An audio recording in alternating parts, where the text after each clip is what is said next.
Women often think they have a hormone imbalance, but what's really going on is stress hormones, and stress influences the level of every hormone in your body. Hi, I'm Dr. Christiane Northrup, and in my last video, I shared with you how listening to your own intuition can help keep you healthy.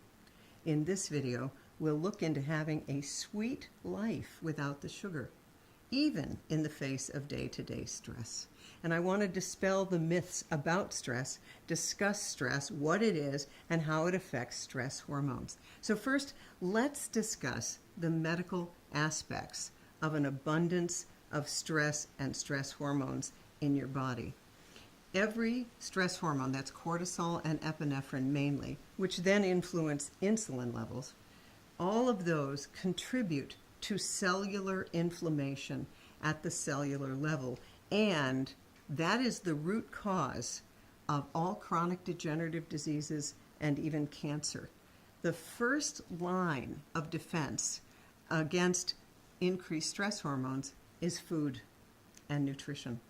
And so you need to do a diet that is a kind of low stress diet. And what that means is not a lot of white foods. I do the 80-20 rule whenever possible, which is 80% of your food should be, if you can do it, locally grown, organic, plant-based, or meat that is from the land or the sea, raised on grass, not grain. I know that's impossible to do for many, but do the best you can. And keep the sugar low. Remember, white bread actually has a higher glycemic index than white sugar. So you want to really keep the white bread to a minimum.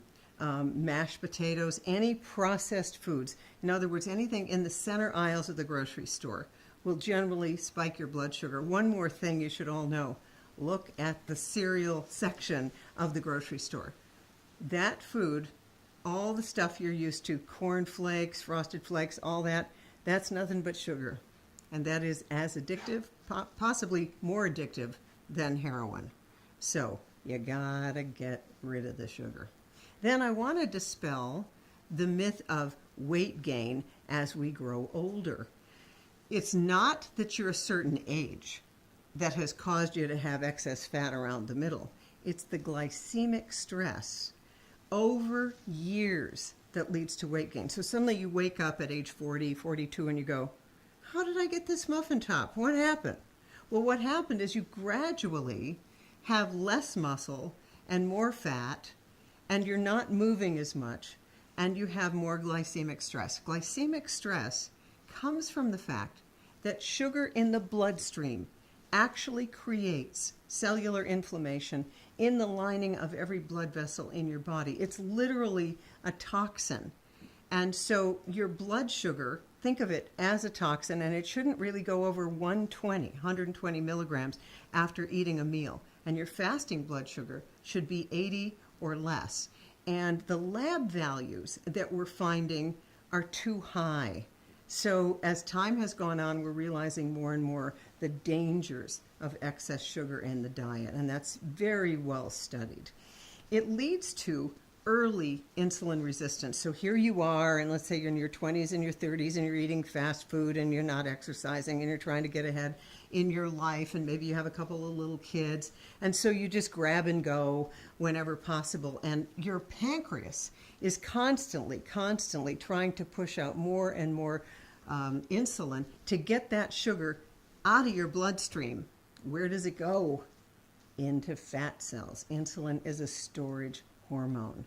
So again, when you lower that blood sugar, the pancreas gets to rest and you don't get insulin resistance. Insulin resistance is the root cause of polycystic ovary syndrome in many women, also the beginning of heart disease, and of course, diabetes. So why do we seek sugar? Every baby that's born seeks sugar. Why? Sugar means, for most of human history, survival.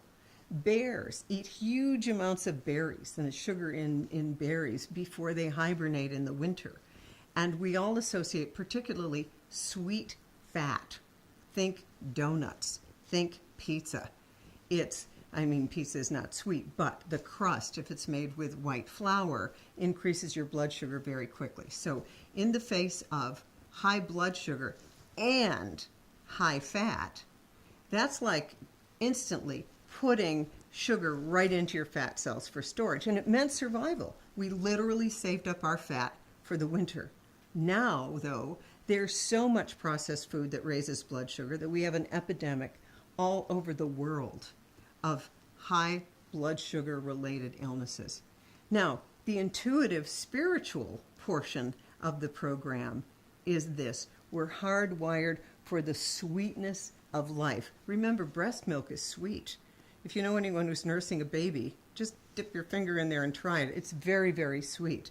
Now, sugar does something interesting in the body. It increases beta endorphin, a natural feel-good chemical in the brain that is just like taking an opiate. In other words, sugar is an opiate. When they do studies on rats, which unfortunately they have done, and they give rats a high sugar diet, sugar water, the little rats can keep their paws on hot plates till they get hotter and hotter and hotter. In other words, sugar dulls the pain. And it does the same thing in us.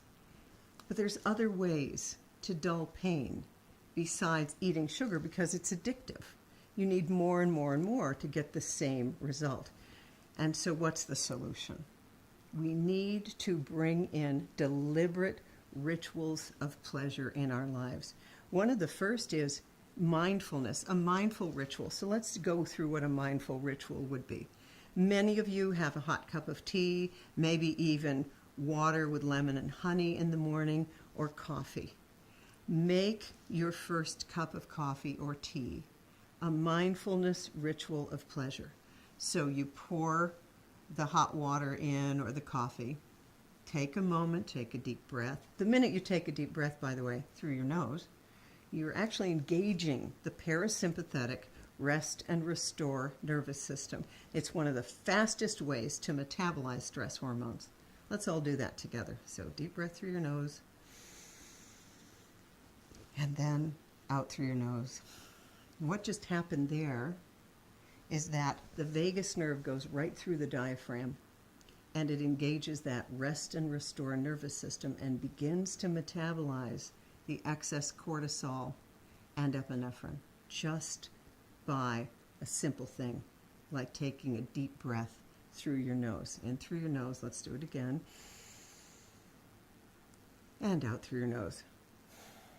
Now instantly, don't you feel like you've already begun to calm down?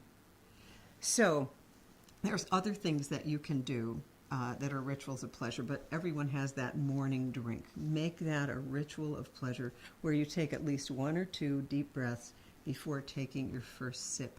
What you'll find, even if you're eating foods rich in sugar, like brownies, one of my faves, if you do the deep breaths and you're truly with that food, you're not going to want to eat too much.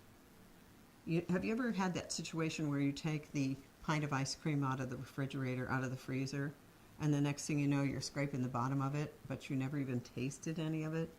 That's because you really needed a lot of sweetness in your life and you had to get it in there fast. But you have the power to be mindful.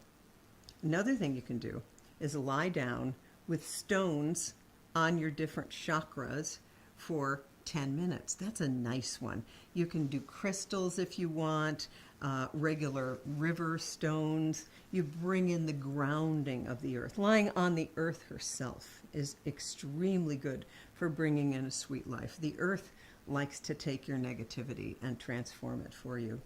And the other thing you need to do, and most of us have a deficit here, of telling yourself sweet messages. So here's the exercise. Get a hand mirror, and I want you to look in the mirror, and you do this in the morning and at night, and you look in the mirror and you say, I love you. I really love you. I know you've heard this before. Louise Hay championed this, has for years, for decades, but I'll bet you haven't done it. Do it. Do it like your life depended on it. I used to give out a prescription to people And on the prescription pad I wrote, I accept myself unconditionally right now. And then they pin it on their bathroom mirror. So that's a first step. But the PhD level is, I love you. I really love you. And do it for 30 days, but by day 20, I swear, your inner being is going to come right out of the mirror, look right at you.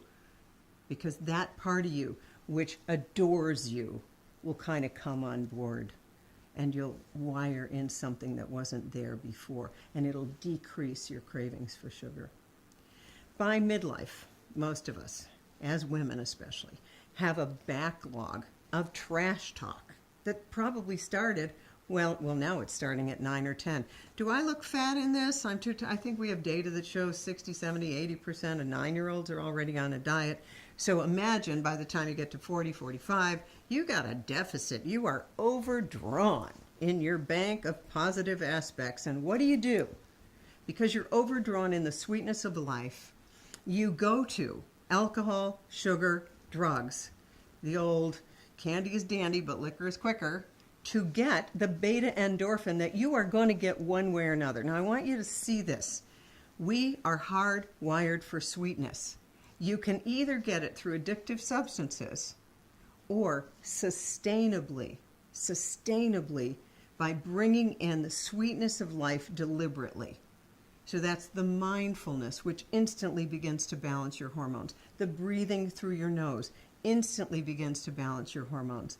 You reverse your deficit by adding sweetness and kindness and self-love to your bank account. That's why you get burnt out.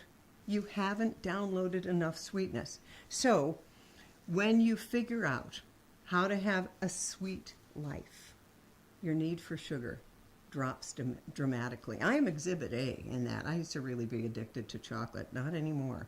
I want you to see all those years of negative self-talk accumulation as compost for the years ahead. So let's go through some ways to bring sweetness into your life. Sunlight and natural light. Natural light actually hits the retina and changes your levels of serotonin. Outdoor exercise, even if you just go out for 5 minutes. I used to go up to the roof of St. Margaret's Hospital for Women when I was a resident. 10 minutes up on the roof made me feel like I'd been on vacation, just getting that natural light. Because it was at a time in my life where I would be in the hospital without any natural light for 72 hours at a time. A satisfying working environment is really wonderful. Bring in a plant like a philodendron that actually gives off oxygen and helps to absorb excess carbon dioxide. Then natural sleep and relaxation. Arianna Huffington has written a book called The Sleep Revolution, and she points out that sleep deprivation is costing the nation billions. So when you get a good night's sleep, and most people need 8 to 10 hours, just like the great apes and just like Albert Einstein, when you get that much sleep, it is the best way to metabolize stress hormones, other than the deep breathing. But a good night's sleep, you will wake up feeling like $1 million. Now, what I'd like you to do is comment on this video, and I'd like you to share one thing that you think would make your life sweeter. And tell us what that sweet message is and how you could start saying better, kinder things to yourself so that your pleasure and sweetness bank account starts to get replenished and then starts to be earning compound interest. In my next video, I'm going to share information about how self-nurturing affects your breast health, because it does.